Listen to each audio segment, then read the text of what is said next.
3 দিন ধরে নীলু খেতে পারছে না ঠিক মতো। ঘুম নেই চোখে। সে শুধু বারবার একটি স্বপ্ন দেখে, একটা পুরনো রাজপ্রাসাদ, যেখানে চাঁদের আলোয় দেখা যায় একজন মহিলা হেঁটে যাচ্ছে করিডোর দিয়ে, তার গলায় ঝুলে থাকা হাড়ের নেকলেসটা রক্তে রাঙা। সেই মহিলার মুখ দেখা যায় না, কেবল তার সাদা শাড়ির নিচে লাল রক্ত ঝরতে থাকে। নীলু যতবারই জেগে ওঠে, তার গলা শুকিয়ে যায়, বুক ধড়ফড় করে। এ স্বপ্নের রহস্য সে বুঝতে পারে না, কিন্তু মনে হয় এই স্বপ্ন কোনো ডাক, কোনো অভিশাপ, বা হয়তো একটা ইতিহাসের পুনর্জন্ম। নীলু একজন প্রত্নতাত্ত্বিক ছাত্রী, ঢাকা বিশ্ববিদ্যালয়ে মাস্টার্সে পড়ে। তার বাবা ছিলেন একজন ইতিহাসবিদ, যিনি মারা যান এক রহস্যময় দুর্ঘটনায়, একটা গবেষণার সময়। বাবার শেষ কাজ ছিল রানী গৌরীশঙ্করী ওপর, যিনি নাকি বিখ্যাত ছিলেন তার নিষ্ঠুরতার জন্য। এই রানী নাকি একসময় পূর্ব বাংলার এক পাহাড় ঘেরা রাজ্যের রানী ছিলেন। কিন্তু তার মৃত্যুর পর থেকেই তার নামে অদ্ভুত সব কাহিনী ছড়িয়ে পড়তে থাকে। বলা হয়, রানী গৌরীশঙ্করীর গলায় ছিল এক অদ্ভুত নেকলেস, মানব হাড় দিয়ে তৈরি। আর মৃত্যুর পরেও সেই হাড়ের গন্ধে রাজপ্রাসাদ জুড়ে নাকি ভেসে বেড়াত রানীর রক্তমাখা আত্মা। নীলুর বাবার লেখা শেষ ডায়েরির পাতা বারবার চোখে পড়ে নীলুর। রানীর গলার হাড়কে খুঁজে বের করো। এটাই সত্য। মৃত্যু আসবে, তবে সত্য বাঁচবে। এই ডায়েরির সূত্র ধরে নীলু একদিন সিদ্ধান্ত নেয়, সে যাবে রানীর হারানো রাজ্য অরুণা খুঁজতে, যেটা নাকি এখনো নির্জন এক পাহাড়ি অরণ্যে অবস্থিত, যেখানে কেউ যায় না।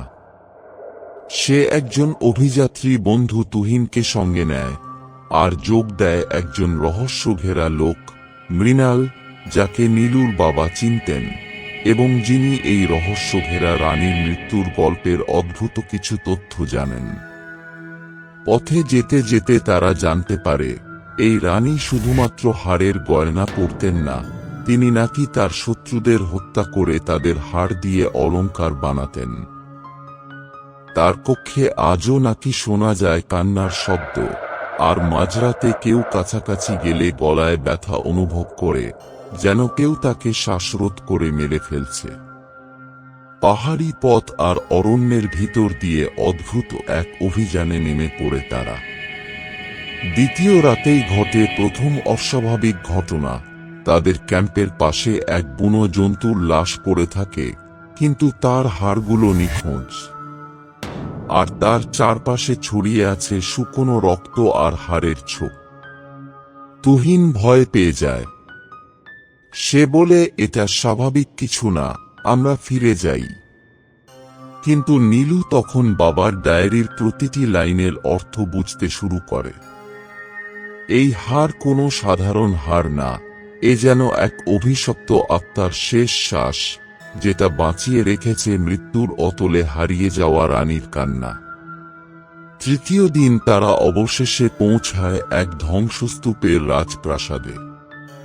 ছড়িয়ে ছিটিয়ে থাকা পাথরের গায়ে আজও আঁকা রানীর প্রতিকৃতি, গলায় সেই বিখ্যাত হাড়ের নেকলেস।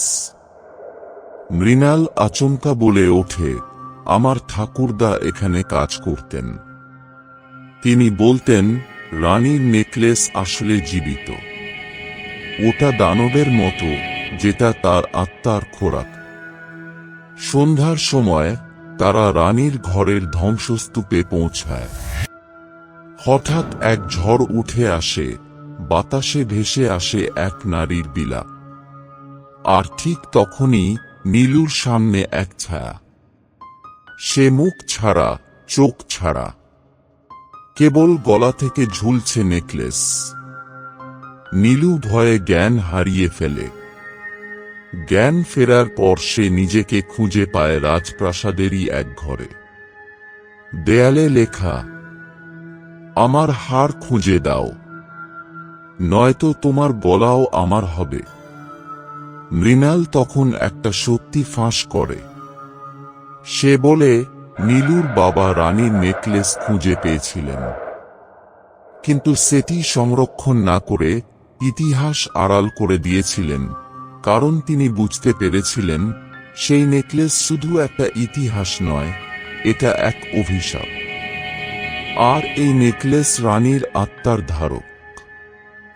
নীলু বুঝে যায় এই নেকলেস খুঁজে বের করে সেটা যেখানে থাকার কথা ছিল সেখানেই ফিরিয়ে দিতে হবে, নয়তো এই আত্মা কখনোই বিশ্রাম পাবে না।